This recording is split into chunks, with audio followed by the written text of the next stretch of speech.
Welcome to Owl Shorts, episode 3. Today we're going to be talking about getting a contractor on board and the first steps that you should be doing.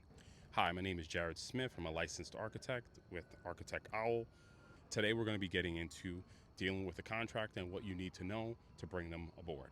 As an architect, I deal with a lot of contractors, and most of the time I'm dealing with them as contractors for my clients' projects. Some of them being selected by the owner, and some of them I have referred that I've worked with in the past. Either way works. I have dealt with some good as well as not so good contractors, and it really depends on how well they accomplished communication, as well as how good of their craftsmanship is, and how good they are overall at project management. These are vital in getting the project done in a timely manner, within a reasonable budget, and satisfy the client and getting the outcome that they wish. When you initially start out soliciting contractors, you want to have a detailed scope of work. A detailed scope of work is going to have everything in it that is enough information for the contractor to actually put a price to. I, as an architect, will provide a scope of work by detailing out exactly what the contractor needs to do in drawings and construction documents. However, sometimes a list of information could do well enough if it is a smaller project.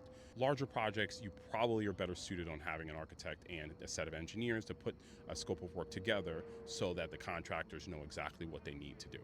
When you have that scope of work, then you have to find contractors. Most of the time, the best place to get contractors is from a referral that you get from friends and family that have actually worked with them on similar projects, or you can ask an engineer or an architect also possibly that you're working with have been successful in completing the project similar to yours. You need to have it be similar to the project that you're doing.